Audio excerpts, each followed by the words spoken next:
Okay, so let's get started. And I'm going to start with a few, I think, what I immediately seem amusing questions to ask to start with, since we have brought in experts from across the continent.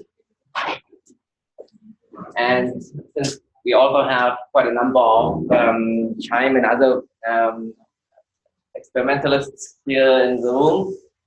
So let me start with a topic that's of interest certainly to people here to hear. What would be the most interesting things for CHIME to release? Okay, I think that's a good topic. That's not to discover, because the assumption is to discover everything, of course, obviously, that's always the answer. You mean as a data product open to the public? Is that what you're saying? It could be the sky's the limit. Of, you know, and of course, understanding that some things, obviously, if it takes a huge amount of work, it's going to take much longer or may never happen unless it's highly motivated. If somebody tells us that, oh, X should be your next big focus, you know, this could affect what the next big focus is. I mean, obviously, I would say localization, polarization, but you know, I think those are pretty straightforward. Okay, so obviously, polarization. Now, again, just to get people's input, because hearing the interesting talks, there are some numbers that somebody asked, Paul. Somebody asked you what. How well we do. So numbers that I think even Sarah used as a forecast, basically resolution over signal to noise ratio is a not to exceed. We're not going to exceed that. Okay, that's the kind of the hard limit of how well you can ever do. Is that worth a lot of effort, or which is like, let's say order, you know, Sarah has the exact plot on there. Order an arc minute, I think is the kind of, for a typical burst signal noise of 10 is the threshold, get your 10th of a beam at the top of the band, that's of order an arc minute, takes still substantial effort. And if you tell me that that 20 arc minute is equally uninteresting as 1 arc minute, then you know you can save a lot of time. It's so yeah. So what makes this? I think Sarah floated the number 2 arc seconds makes it interesting, and anything less than 2 you might as well not measure it. If that's true, then I think you can save a lot of people a lot of time. On the other hand, you know, yeah, so. I mean, according to Matt's talk, it seems like that really depends on the detection rate of time. Right? So, I mean, if you are detecting 10,000 first localized to an arc minute, that might be interesting. If all of them are good to an arc minute. Matt, why is 1 arc minute good, better than 20, let's say? Oh, so then it's a question of like how many,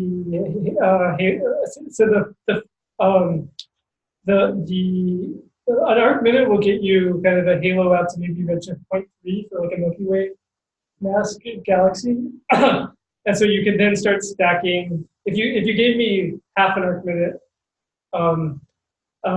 localizations, then I could start stacking based on galaxies that I've followed up with my optical telescope, positions and doing that science. If you give me to 10 degrees, then I can start doing it with M31. But you need to give me a lot. For both of these, I think you need to give me 10,000. 10,000. But 10,000 becomes interesting to get an arc minute, and with less than 10,000, you might as well not bother. That's the roughly the threshold. What's the timeline for follow-up observations on the order of 10,000? Doing optical follow-up. How long would that take? If you have 10,000, maybe okay. I think what Ryan is asking. Imagine that there were 10,000 candidates good to an arc minute.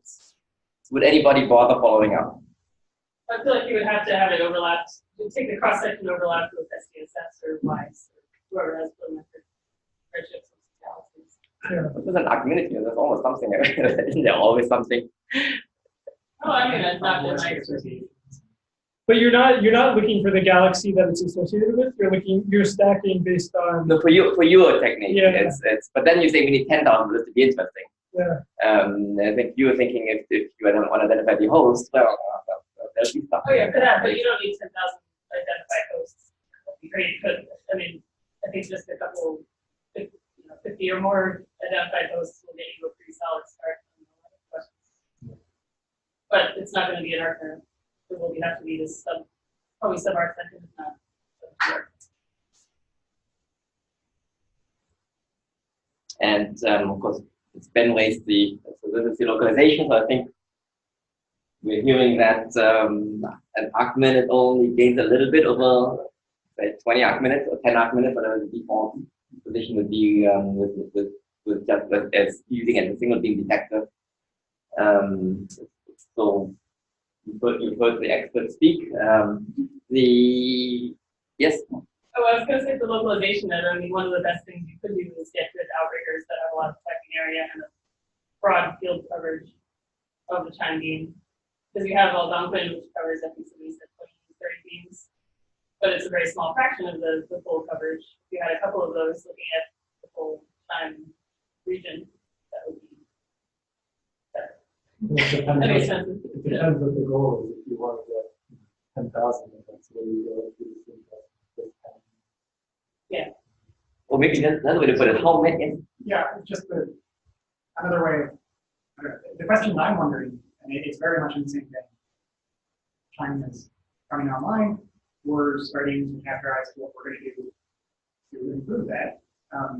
What is the information that is most helpful? You could get localizations, you could add outriggers, you could add lower frequency shadowers, you could add higher frequency shadowers. You could make the entire thing bigger to go deeper. You could make things pointed in different directions to cover more area. There are an infinite number, it's a large parameter space, and I'm curious what the most valuable missing piece of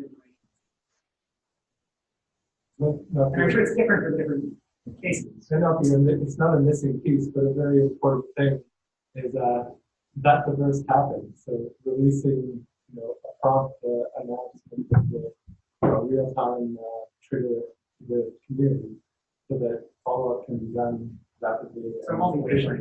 Yeah. Well, So with the confidence indicator, I think, of the burst quality. Yeah, of course. As much information as we can to help people follow up. Within time, we're not going to be able to do all that follow-up. Is China putting machine learning back into it? We haven't really talked about machine learning. To recognize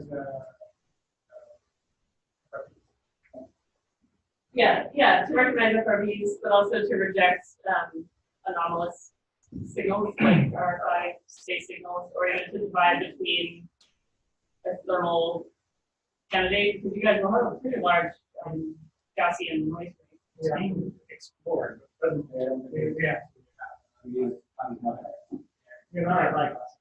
Yeah, it's just not based on machine learning. But it's a kind of AI. Yeah, for sure. So I mean, like he's saying, like there are a couple of people who have not only expressed interest but are working on aspects of incorporating AI, but nothing in terms of implemented back. No, it is in our field.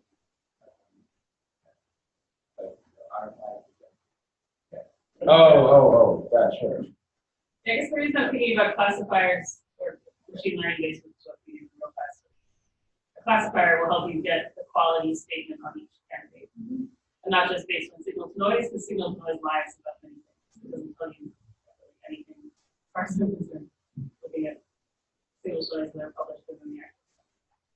I mean, that's probably you're aware, when you have 1,000 beams, just the generic consequences that, a lot of our value just see within all 1,000 beams, it doesn't take AI to figure out that that's probably not what you wanted. So a lot of these things, you can use some basic physics to, as you probably know, and as everybody knows, a lot of time and energy does go into RFI at all stages. I think everybody understands that there is room for further improvement still. I'm impressed how well it works, given that Penticton actually is not Western Australia.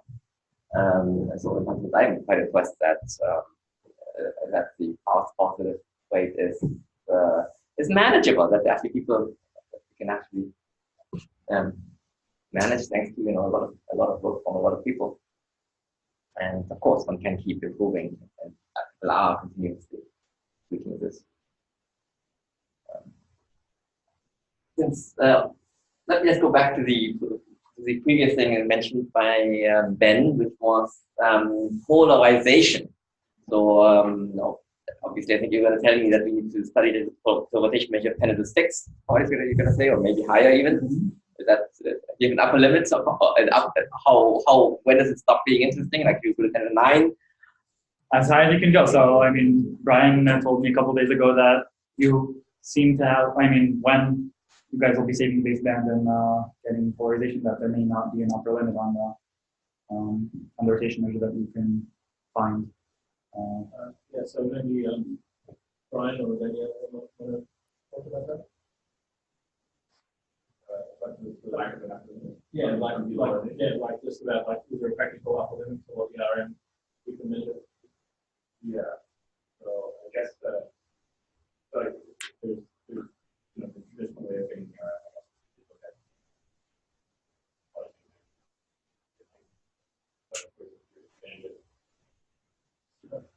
Right, yeah. Because your bandwidth is quite large then. We getting quality. But another interpretation for further is dispersive delay polarization. So if you actually de-disperse the left and right polarization in a way that's mimics coherent dispersion in the end, you can go up. You're not limited by the same constraints. And also, since the moment we have the latency moment, we can always coherent the correct for parallelization. So in theory, we are not really the solution. But actually, I said actually I had a question. Well, that is my No, I don't know. Is that with the repeater pulse here FRB having very high rotation measure, you expect that the induced circular polarization at the leading edge of the, if you could resolve basically the first structure, would you see induced circular polarization by this factor of there being a contaminated polarization? I think what Brian is saying that that's the Fuchs et al. In 1994 something pointed out that even for an unpolarized signal, the left and the right circular polarizations will arrive at different times, and that looks like a certain time variable circular polarization in your pulse if it's big enough. And the answer is roughly at 300 megahertz at the gigahertz, it's a nanosecond per RM, meaning at 9 or 10 to the 5, it's 10 to the 5 nanoseconds, which is 50 microsecond delay. 50 microsecond actually is non-trivial because in R1, you see structure down to that scale, meaning you shifted by half a pulse width by the time you get to the chime band. So yeah, you see that even if it were not polarized, you would see that the pulses arriving at different times. So I think it should be quite obvious. 0.2 milliseconds, which is of order the pulse width. Yeah. So I guess it's a way of probing the magnetized environment local to the FRB without actually having an RF. No, that's RM.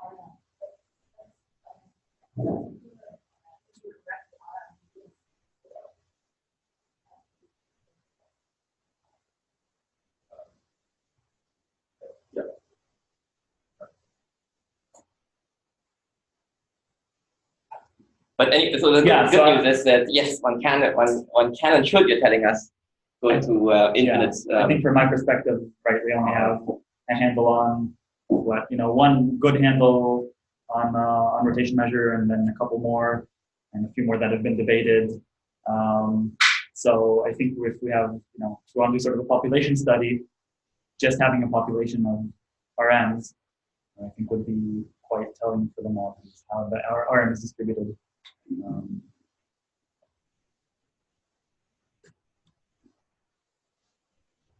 And then a topic brought up of real time.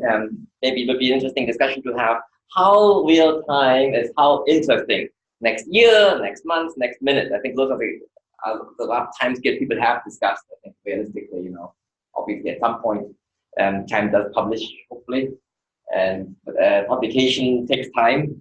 So the things that you saw today, they all happened weeks ago or months ago.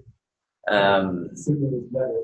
If you want to counterpart to the burst itself, you need to go earlier, right? So that's how. Yeah. So you need to be shadowing. Well, what about, I mean, it's probably the most extreme burst that will be the most interesting in terms of counterparts, probably. But it's kind of flying in the dark there, but the highest, lowest DM or the brightest burst would be associated with the biggest counterpart signal, possibly. And it's probably easier to identify those, at least the bright ones, and publish those quickly. So to have Chime can feel okay releasing their burst right away. We want to. We want to do it. Well, I mean, in some sense, it's interesting. Chang thought that the repeating burst is sufficiently interesting that should be published relatively soon, I guess, after it was discovered. One can add to this wish list, and if it's a one-off, somebody says, oh, if Ben says anything with a DM bigger than 2,820, I'm just picking a random number here, is going to be the magic one that you care about. I think you can convince people that, oh yeah, the first time you see that, so that's the one to go out on. So if there is a target in any of these spaces, if there is a magic number that makes it interesting, I think, if there's a magic goalpost that above which, or RM or any of these things, is a magic goalpost where we say, where people are aware that yes, we've crossed it, it's time to alert the world. I'm sure people would love to hear numbers that are particularly interesting. I don't think there's a magic number, but within our model, I will say that higher rotation measure corresponds to earlier age and therefore higher activity. And so we might expect that things with larger RM are more active, repeat more, higher energy. It's a bit speculative, but sort of that's the picture in mind. Or something like an extremely large brightness and coupled with low DM, I think would mean it's nearby, and you could maybe, if there is any very faint counterpart, you would have a chance of detecting. Please, I have a question about that. At a certain point, you start to be the galactic field, so it starts to be difficult to distinguish a single pulse from a pulsar and a pulsar work. So, for example, one thing that distinguishes the two is probably this presence of substructures. Can you think of something else, or how are we confident that if we see something low DM with substructures, it's a fairly worse and not a pulsar? Yeah, I mean, to a certain extent, I feel like it's let the receivers decide, and somebody has telescope time, they want to throw a very low DM burst. But yeah, I would think about. And you can attach to your announcement to your confidence that it is that part of you. Well, then you have to put some confidence in the logic DM model. Yeah.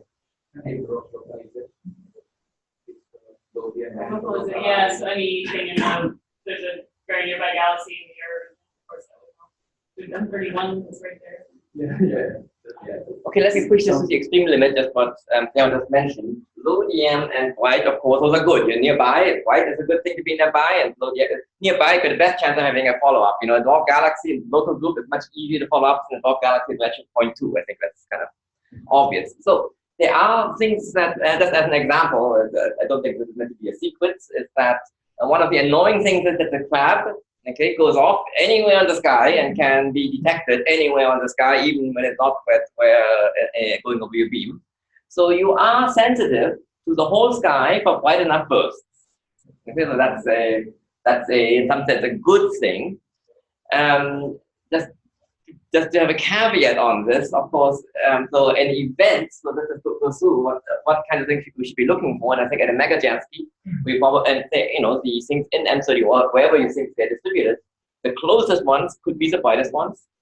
Now, just a caveat, anything which is out of the main beam, you only know an arc on the sky that it's on, okay, because you know some complicated function of the sky that it sits on. I guess it's a ring on the sky and constant declination. I guess you know the declination, you don't know anything else. No, you don't know declination, you know some complicated function. Constant something, yeah. Angle from zero. Yeah, some constant angle from anyways, you know some ring on the sky where it's in, which may not make it easy to follow up, or Sorry, is that because it's a primary beam pattern? Is that what's the end? So it's, so we have 256 beams in the south, 4 in east-west, and so we're doing intergalactic beam forming. And so in east-west, we have quite large loads, and they're more suppressed in the south.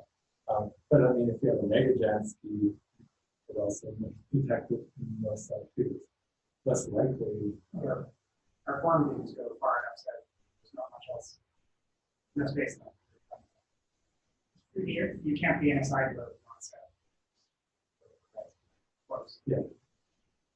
Yeah, east-west is just aliases. Yeah, we have those much more sensitivity. But even north-south, it doesn't go to 0. But then you would light up multiple rows of the detector stays out of line. I mean, I don't know whether these things are worth doing or not, but one could imagine if you had a few features pointing straight up, that way if you see something and in correlation with those feeds, you might be able to figure out where things are, if the baseline dump, other things happening at the same time. So there are, I think, low-hanging things one could think about if, again, it depends a little bit on, how this is a direction that with modest effort, one could push quite a long ways in. That's currently not on the... We're pretty strong constraints in the right field. Even from these SPI-side experiments, it's like more the sort of like trying to map practice. Yes. I'm just saying that the existence of extremely bright scale, knowing that they're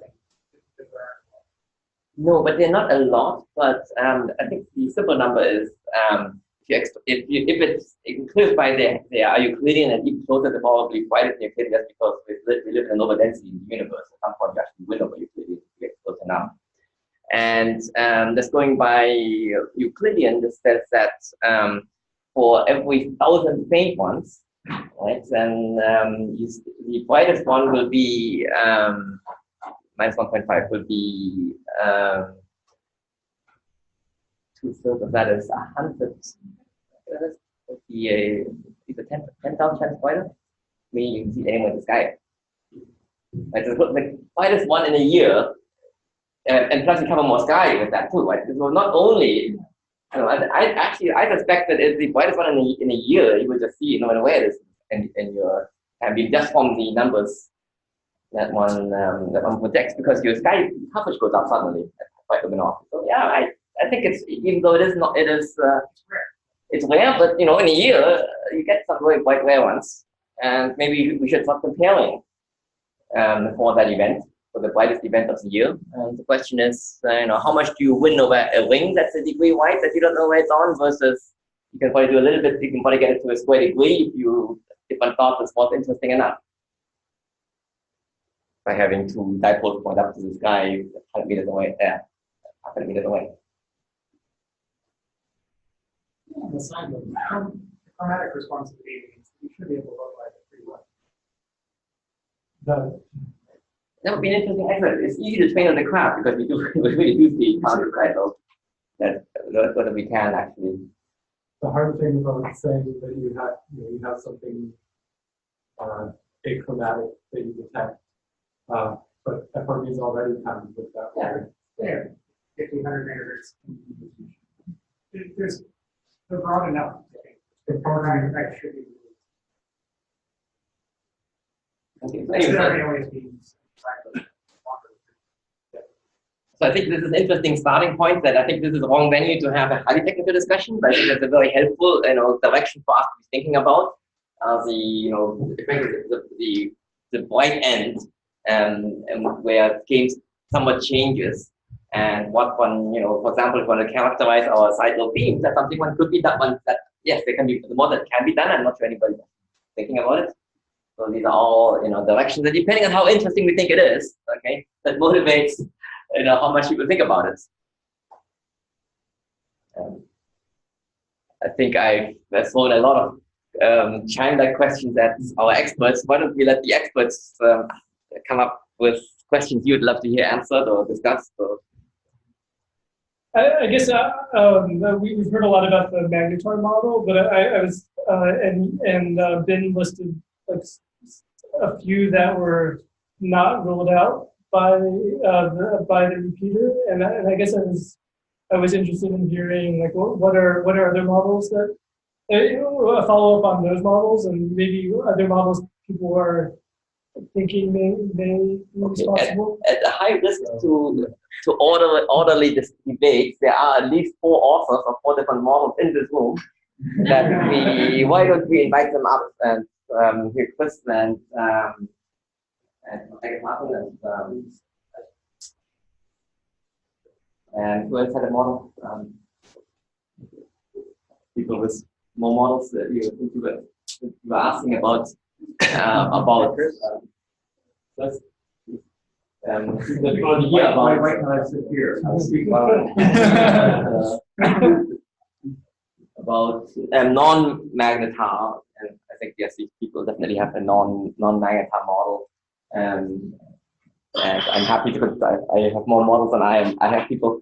So I think you want to give a quick. Sure. So our model is based on Dicke superradiance, not black hole superradiance, but Dicke superradiance, which is a coherent quantum mechanical effect that is well known in physics. We haven't dealt much so far with the progenitor, but more about the microphysics as to how things comes about. There's some indication as to where it should be, what kind of environment, but it's not it's a model that is based on spectral lines, therefore narrow in nature, but the broad, the width of the spectrum is due to the environment. So there's some, I think, indication in data already in the repeater or R1 that seem to show some of the things. For example, the width of the spectral of the detection. I said that comment before when Sarah was talking. It seems to show an increase in the width of the signal. Spectral width as a function of frequency detection seem to be pretty much linear. And it's at a rate that's a slope of about 160 megahertz per gigahertz, which points to if the width is due to motion, it points to mildly relativistic environment.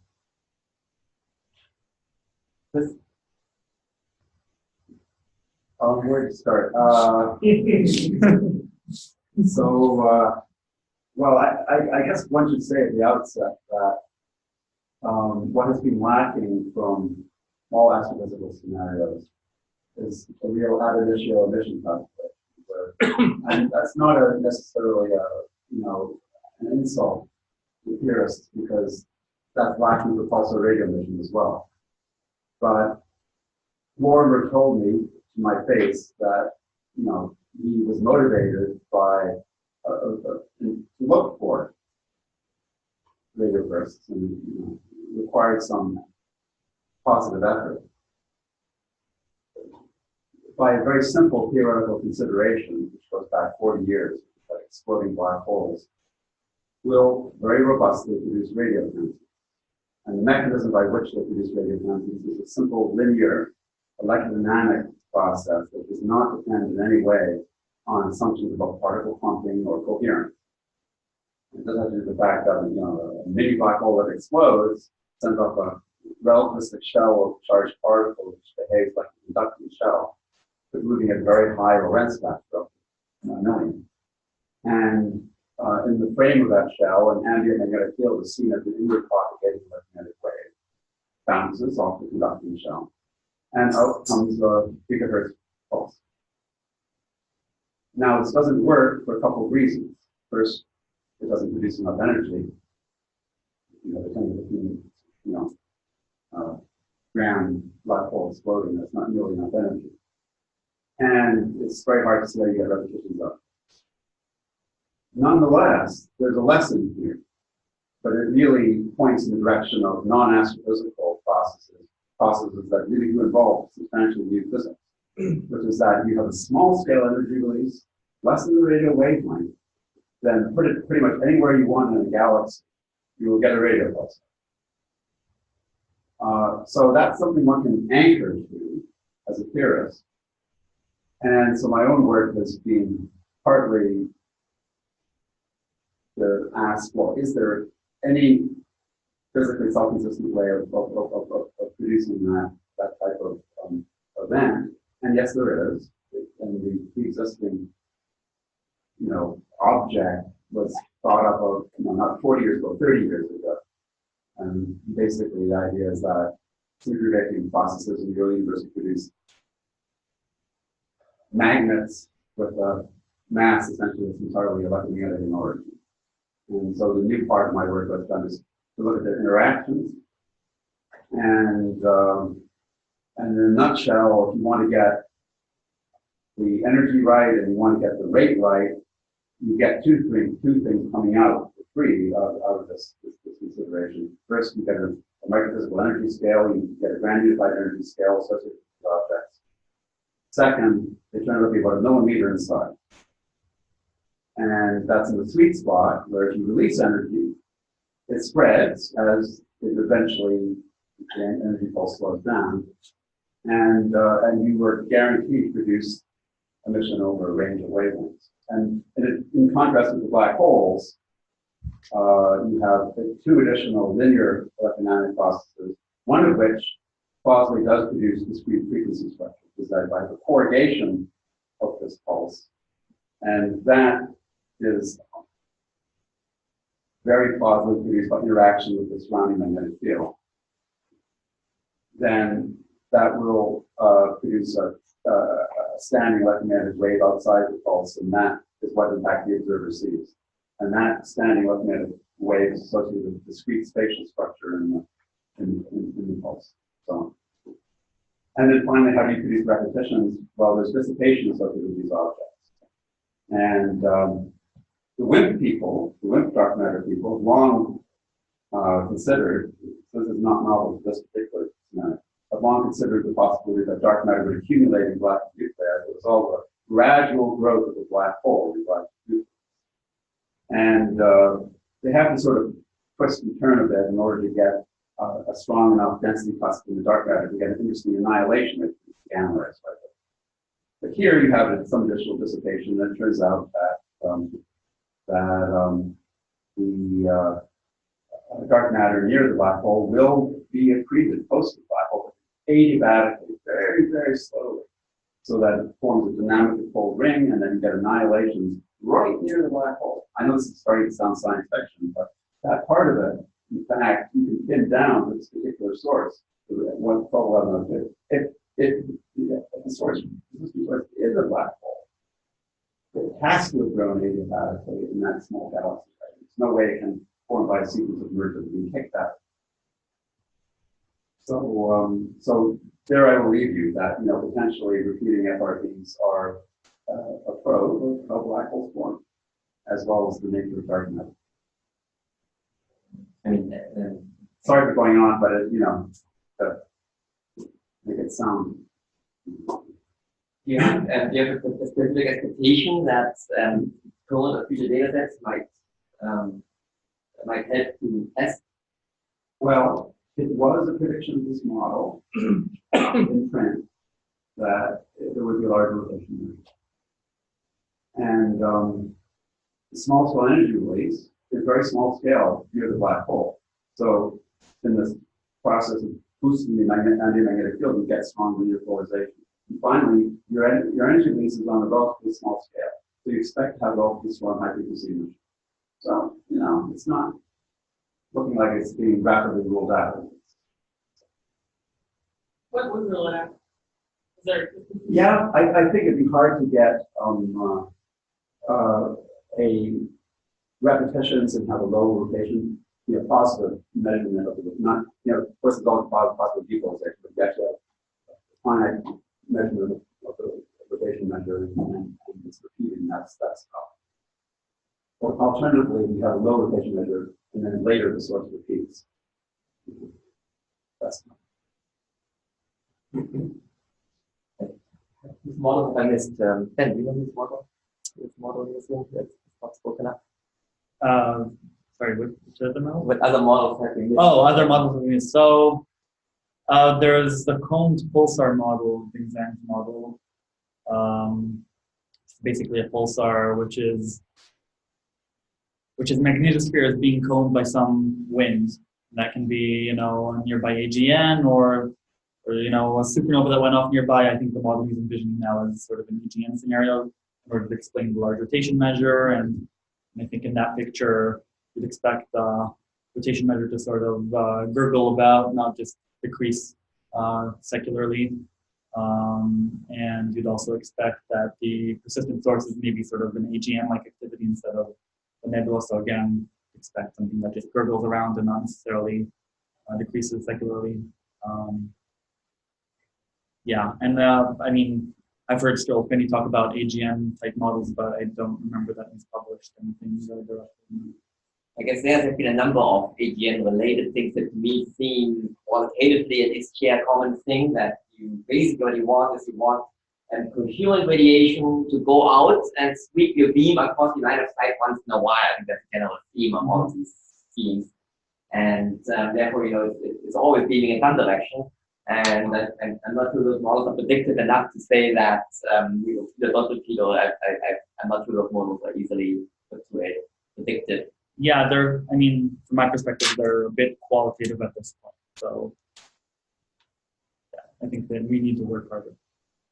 So perhaps this is a time to think about the next step. A couple of things we've had. In terms of, yes, testing which of these model spaces one could be living in.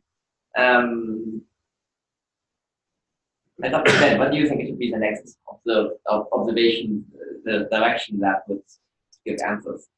Well, obviously continuously monitoring the repeater. I mean, our model has very clear predictions on what the rotation measure, the persistent source, all of that, what that should do with time. Like for decades. Yeah. So continuously monitoring the repeater. Obviously, R2, I don't know, once you guys throw all the power that you have at it with additional follow-up and localizing it, finding which host galaxy it lives in, if there's a persistent source there as well or not, if it has a rotation measure that's significant or not. All of these things I think would be could either completely falsify or align with our model. What would have to happen to falsify? And that's what they want earlier. I mean, you could always envision, revisions, different variations of the magnetar model, but at least the sort of flavor and what I was describing now, which seems to work surprisingly well for the repeater. Again, very clear predictions. If the rotation measure, if over long periods of time the rotation measure does not decrease, I mean, there could be some intrinsic variability and some stochastic variations as well, but over long baselines, if the rotation measure does not decrease secularly, and same for the persistent source, it could be that, I mean, we probably are observing it close to the self-absorption, so maybe now it isn't changing much, but if we monitor it for a decade or so and it's still not decreasing significantly, then I think that would be, a problem with this model, definitely. For the shorter future, in R2, since at least, yeah, what would R2 look or not look like? You just alluded to RM. I think what you're saying is RM where low, it should be a no persistent radius source.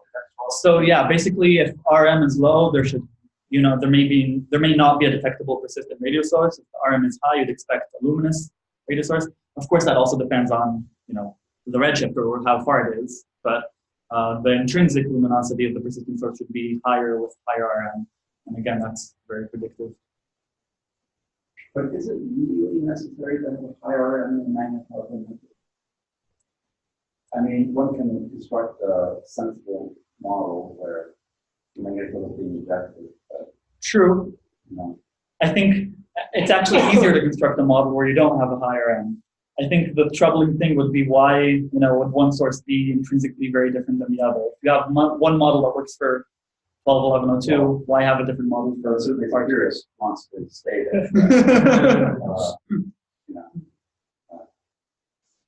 Martin, do you have a prediction for the next observation, or wishful thinking of the wish for an observation? So to me, one thing is very exciting is to see both in R1 and R2 the temporal and spectral structure that we see. And Paul was showing this thing. And this is something we predicted, not for safer, actually, that you should see things like that. So that's really interesting. And how often will we see that in news sources? And that also,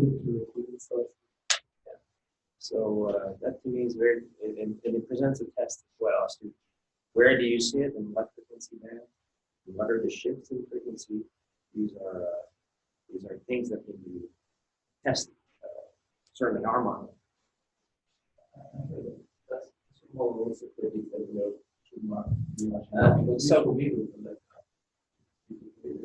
Sorry? This to me looks like a nice. Oh yeah, yeah. This is very telling, especially if you start seeing several sources. Okay. To me, that's very exciting, very telling. Do you have any? Oh sure, sure. Okay, I'll tell you later. I don't want to spend 30 minutes talking. Since we open up to the floor of people who have questions to address the panel or the other, any suggestions? Well, have you guys measured our end in the new repeater? Okay. Yeah, also our next story. So I still have a little time left. And it's actually due to a technical failure. The technical failure. It should have happened already. There was a bug in it. There was a bug. If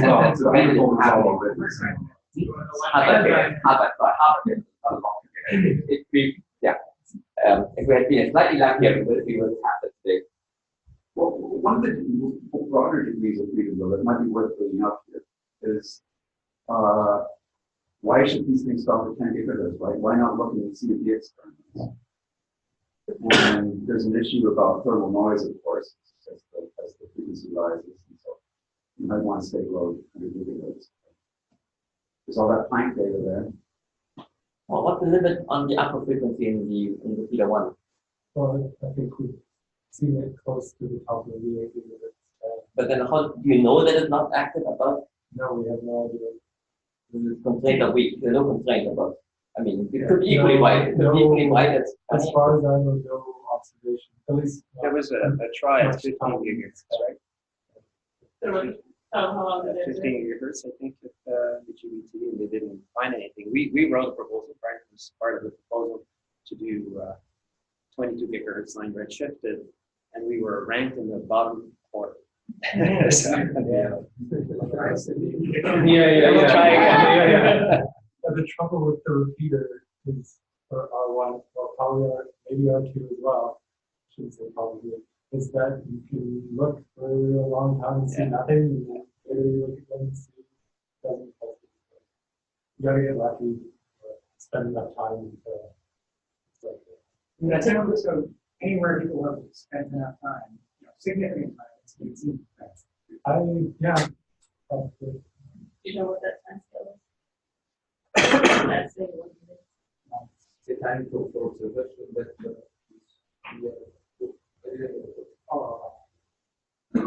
How much time is What's the maximum time somebody has spent not seeing? not seeing well depends on the period. Now it's not in a very active state, but sometimes sometimes you observe for like half an hour and 20 bars, and sometimes you don't see anything for half an hour. We all expect 60 hours, one campaign, some nothing, and then we started up and doing officers. It doesn't look because there's only non-plus one also is that there are like month-long period where the source is just less active.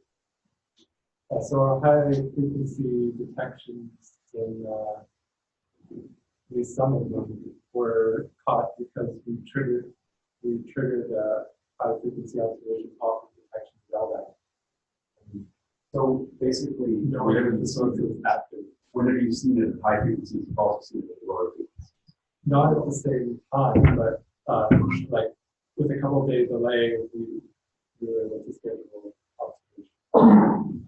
We do have observations where we're observing, I think, 2 gigahertz and 1 gigahertz. You see something, 2 gigahertz and nothing at 1 gigahertz. And the only time we've ever seen in 2 bands that are simultaneous is when they're overlapping. And you see the same burst Yeah, I think there is some meaning in the low and low paper from 2000. Yes, there's a 1 gigahertz and 3 gigahertz. Only One was expensive. Even with the time data, I mean, if you have to define a bandwidth for the burst in your time, I mean, we see burst time at 400, but the number of bursts that you see all the way from 400 continuous to 800, I mean, none of the 13 you showed that. Yeah, I think that sample is 0. Yeah. Yeah, it seems to be rare that we get things that span the whole band. And the times that we have seen it, that, with the repeater that it span the whole band, it's when we have like 300 megahertz,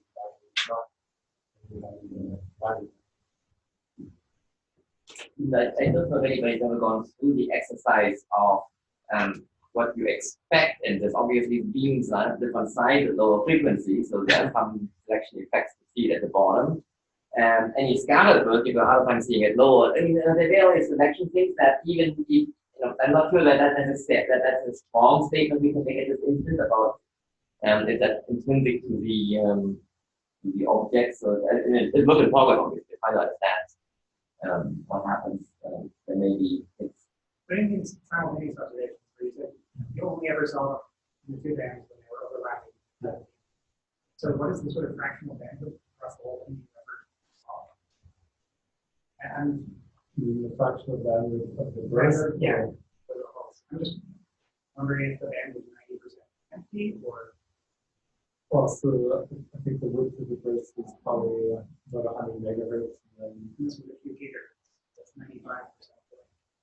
yeah.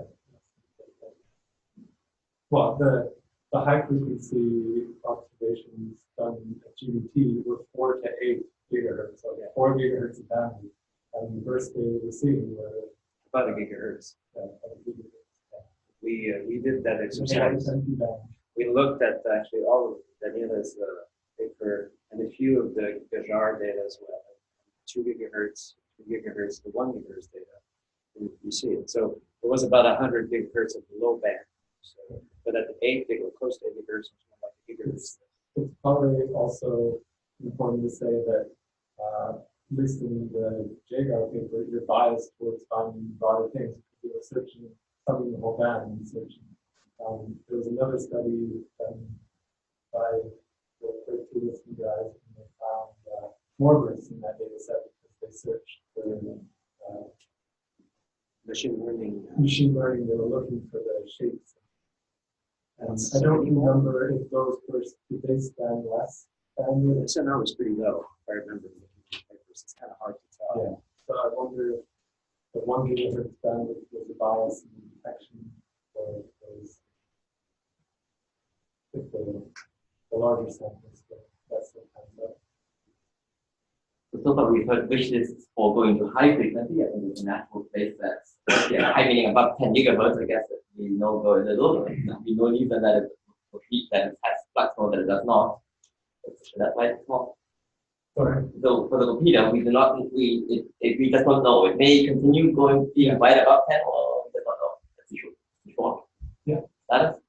And of course, the other direction that I think you mentioned is one could go to lower frequency. Any thoughts of what one learns from lower frequencies? Well, it'd be interesting to see. So one for us, one of the constraints or one of the tests is that our model is based in line that can be inverted. So if you start finding signals in places where you don't know that there are any lines that can be used to do that, then that's a big problem for our model. So going to lower frequency or any frequency, high or low, and see where these bursts happen in frequency. If you know the redshift really well, it's very important. So yes, going to low frequency. And also there's other tests on the duration, the width of the pulse, although the dispersion simulation will blur that, but there's also prediction we can make as to. Let's see if I understood. So for example, the chime bursts we heard today go down to 400 megahertz. And I thought the way I understood you is you just want to let Doppler shift, say the OH 1.8 gigahertz line with the Lorentz factor of, I guess, get 5 or something to get down to you want a redshift of 5 or something to get the 1.8 gigahertz line to 1. No. So the way it works is that, if you get observation at 1.4 gigahertz, well, that you could say is the OH line. Yes. We go to 5 gigahertz, and that's another OH line, 6 gigahertz. Yes, sure. But what about if you go to lower, then it's got to be other lines, right? But OH got lined in a span, a wide range. So you have to have a really good handle as to what would be the frequency of the signal at the source. You need a very good redshift. Well, I mean, the DM is an upper bound, right? So many, in fact, I think that table had DMs for each of these events. And I think there are events that go down to 400 that have modest DM. Okay, so we know that they're actually less than 0.2, let's pick out 0.2, let's say. Meaning that the budget is modest. Okay, so meaning you have it's West plane is between 400 and 500 megahertz. We know that now. That's right. So you have to have lines there that are suitable for the model. So what line could that be? Oh, there's several good lines. So Mazur's lines are invertible line. I don't know anything that has been investigated much below for molecular line, the OH line, but OH, which can be inverted, because if you look at the molecular but that's like structure, 1.63. no, it's got a line at 100 megahertz. Okay. Yeah, so excited lines, you're willing to go to some excitation temperature, a few hundreds of degrees. Okay. You can excite lines that will much lower. And then there's other, if you look at lines that are not, say, in AGN regions, like the formaldehyde or water, but formaldehyde has got a lot of lines as well. Okay. So for the repeater, would you expect only a discrete spectrum? If you had you need a bunch of spectrum. But it would be discrete, you can't have anything. What do you mean, anything? In terms of the frequency of the burst. I'm sure. I mean, you can have bursts at given frequencies, but That's not right. anything. Not any frequency. That's right. So that's what is a good test. Yeah, that's right. So are you raising lines in your model, or what? Sorry. Yeah, there are lines that need to be convertible. You need to invert the population. Okay. So wouldn't this also be bad if this was happening? Like, isn't this bad for like low frequency 21 centimeter? If you had like sure, 21 centimeter lines is a very good line. Oh no! Just for I mean, we don't want any foregrounds that are. I think China's building now. He's not going to speak for the next year. The reason China was built is to measure which works in the assumption that there are not strong lines in that band. That was my fault. No, there are I thought all of them burst because of that. But remember, OH has many excited vibrational levels. The higher you go, you can push. So it's not just the one that basically Matt mentioned is the most famous way to OH. There are many lower and higher frequency, many major lines in other molecules. Just in the data, it's like taken in the lab, so you know which lines, which frequencies are like that. Depends if you can invest. But I guess I don't understand the physics of this stuff. If you consider that the photon energy is 10 to minus what? 18 ergs? Something like that. Or 10 to minus 17 ergs. 18 milli-electron volt for the 68 milli-electron volt. Right? So whatever that is, that's more than 10 minus 19. 68 milli? That can't be right. That's all. Oh no, 0.06. Okay. So anyway, let's say 10 minus 15 ergs. Yeah. And you have a 10 to 40 erg burst. That's 10 to, isn't that 10 to the 55 oxygen OH molecules? If you think of a linear model, yes. If we are not talking about a linear model. we need to re-excite them very quickly. But if I just do the simple exercise of 10 to the 55 OH molecules within a light travel time of a millisecond, that's a very high density. Okay, it's only going one direction. And it's not only the That's very directional. If you make it into the beam, Yeah. then you go down by. Okay. Anyway. It sounds like you need a lot of this stuff. But it's not proportional to the number of atoms. It's more efficient. Goes with n squared. So if you have n molecules involved, the intensity scale is n squared, not n, because of coherence. I think we are approaching the end of our panel, but I would like to ask for one last question from a student. We have very little input from students in this discussion, so please.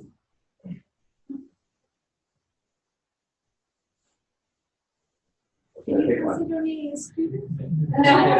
You know, I kept listening and I wasn't sure if I understood things correctly. So today, when I leave this room, my understanding is everything apparently repeats. The fact that we don't know, we didn't know, is that our measurements, they were insensitive enough. Am I right? Everything could. Yeah. Blaming everything and the measurements, sensitivity, and resolution. So my understanding was they repeat, I just don't measure them. They happen more often, but I just don't know where they are. You know, I'm not looking in the right place in the right time, and I'm not sensitive enough. So basically, I got this idea that anything is possible, apparently. If we had very good resolution, very good sensitivity, then the world would have been very different. And apparently, there's just one class. It repeats. Well, we also don't know the mechanism that's causing the repeats. It's possible that whatever causes it isn't happening in some fraction of the population. Yeah, I think in There is a model in which basically you have one process operating. The repetitions occur simply due to the fact that lots of reflections. Oh no, sorry. Every cluster of bursts that seems in 121102 represents a single impulse plus reflections. And then maybe a day later or a month or a week later, that's a separate. I have one thing that I never understood. You kept saying this FRB rate. How do you calculate this FRB rate? I don't understand. You know, and when Ben was presenting, he said that this is consistent with FRB rate.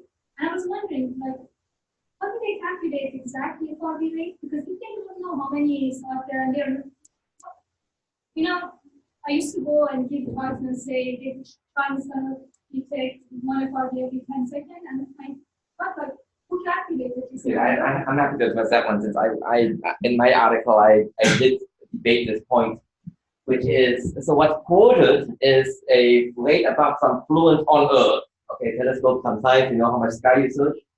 Now, to translate that into a ball, for a physical model, you'd like to know how much energy per megaparsec cube comes out per year, whatever your time scale. That's what you might care about from a physics point of view. And that depends a lot on how far away they are. So often what's done is we measure some fluence. You divide by the maximum allowed distance, so the DM puts upper bounds to the distance. And if you use that distance to get a rate, and that is an upper bound to the energy. Okay, that's the lower bound is probably a factor of 100 closer, or a factor of 10,000 times greater. That's roughly the range that is observationally allowed by data. So keep in mind, there's a factor of 10 to the 4 uncertainty. So the short numbers people quote, a common popular number is 10,000 events per day above a Jansky millisecond. I think that's a common unit that's used. And then you dial in a median DM of 1,000. I think these are the kind of numbers people do to even get a handle on it. And then you get some volume of number of Earths per second per event. You have to do the division. And the last factor is actually very uncertain. So And also, of course, through that, as you go fainter, you do see more events. So the number of events is not as, if you ask how many, I think we heard this question discussed at some point is, how many could you see? Well, the starting point is 10 to the 4. We know at least, even at the limit that we know how to survey, there are probably at least 10,000 a day. So getting, doing 10,000 a day for a year is 10 to the 7 or 10 to the 8 is probably not a half, 10 to the 7 or 8 is something that just multiplying numbers out would say, even at a fairly modest flux limit, you can probably get to. And if you go fainter, then probably more. So, in other words, I think this is a good number to keep in mind. There are probably a lot of these things out there. The space density is very uncertain, and lots of things to come. On the question of the repeat rate and whether they're all repeaters and we're just not able to see it or not, I think you'll never be able to prove that somebody is repeating it with no energy. No, of course. I came from in that set of 13, one has been seen to repeat. The other 12 is specifically not. We can make statements about the rate of which they have the same velocity. They have similar sorts of exposures. And I think there are constraints that you can touch on, and I think we can provide somewhere 92 some subset.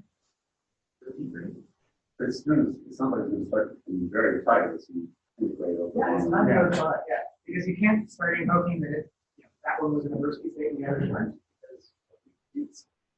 The different events, surely they're not all and whatever. Yeah, it's just a sampling independent FRBs, gives an independent reset on that. Yeah. On that number. So I think it is something that we're starting to slow down. And no, I don't think it's far from clear if they all repeat or not. Certainly, we find that they don't. They certainly don't all repeat at the same rate. That is. My understanding is astronomy is always giving a lot of approximations and errors. Something that does not happen in the lab.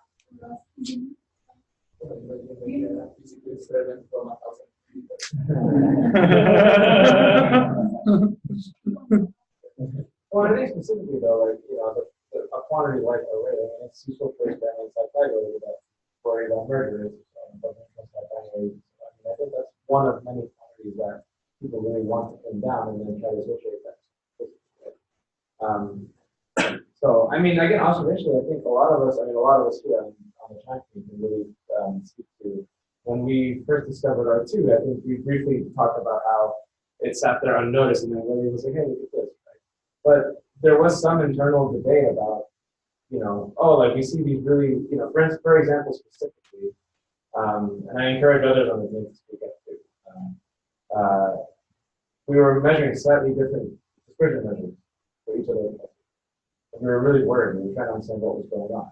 And it was Daniele and Ziggy who worked with the team, part of the R1 team, who pointed out, if you take a certain dispersion measure, you get a subset.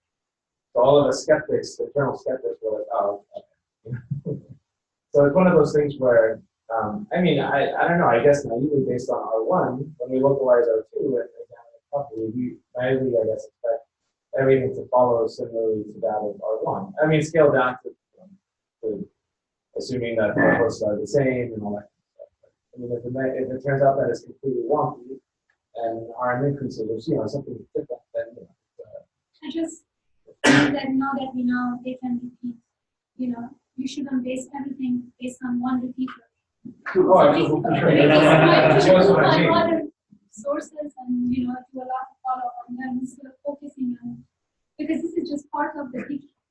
Yeah. It's just a small part, and we are basing everything on that. So, to muddy the waters a bit more, I know I was trying to argue that we should only treat them as one population. Not because I truly believe they're one population, it's because I think we know so little about the others that it's just not interesting to build a model for them. Yeah, exactly. So to muddy the waters even more, I think something worth considering at some point is, what about, are there galactic, counterparts that to these things? Apparently my understanding is that currently we throw out anything that has a DM larger than galactic, but so by definition, we're throwing out anything that would be galactic if it exists. Are there, something like a SGR, but for FRBs that are in the Or galaxy? could the crab pulses be related, or is this just totally different? We didn't throw out things without investigation. Oh, no? No, That's- people okay, used to, sorry. like, right at the beginning, a little bit just to do an interference filter, but this becomes less. I see. Okay, good. And in Happy China, there. if we see something that's galactic, we still record it. Well, Happen. recording that it happened, or, I mean, what do you mean recording it, but you, Most people we investigate. okay. Yeah, and we have criteria, like, we can define criteria of something that's interesting. And if it follows that criteria, we can we can get more data on it. So for smart with the criteria is the unknown should consistent.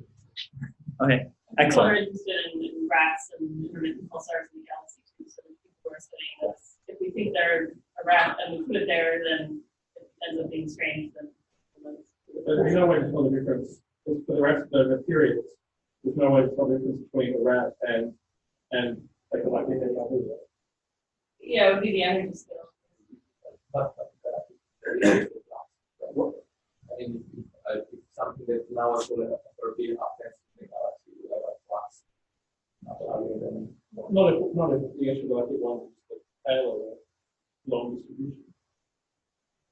Well, or a different phenomenon. For those of you who are magnetar aficionados, there are magnetars in our galaxy, and they do occasionally go off.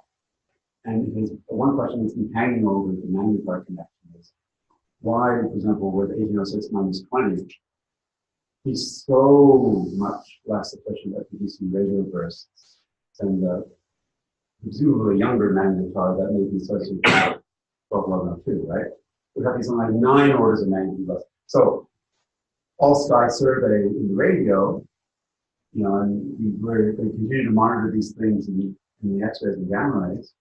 We're going to see activity, and you can go and check, was there anything happening, even at a low level in the radio? One of the China people say, are all the magnetars in the database? So common chemical burst with them. All the known magnitudes. Yeah. No. No, And there's one radio emitting magnetar in the northern hemisphere, and it's pretty low on the horizon, so I don't know if anyone happy about it. It's also off. What's there? It's really unique about China. We're looking at the 200 degrees of sky during one time. We're processing 2.5 petabytes of data every time. And what we can do is we can identify, we can match each single pulse coming in with the source of the sky. That also thousands of pulses. We can tell very in real time if something's a known source or an unknown source. And what we can do then is in real time we can fall back. So we're just analyzing this data. If there's anything interesting there, we can fall back to the density data or the baseband data. We also have also timing experiment. We can actually go high resolution timing right onto it. And I hope we soon will be able to do that.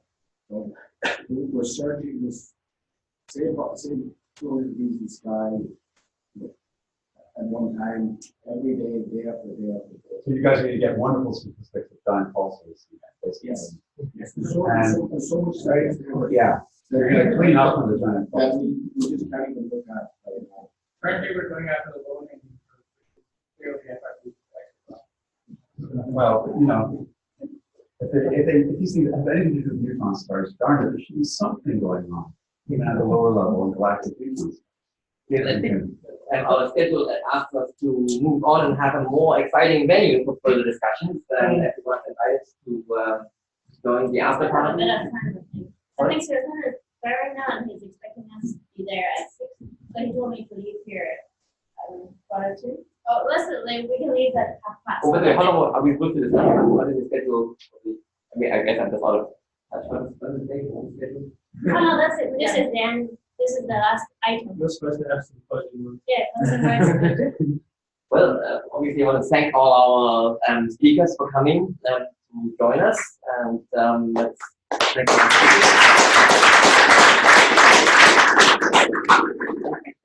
thank our local organizers, Jerry and Christian, already still working setting up, so he can be here, and Caroline has, and several others pitched in too. So please. May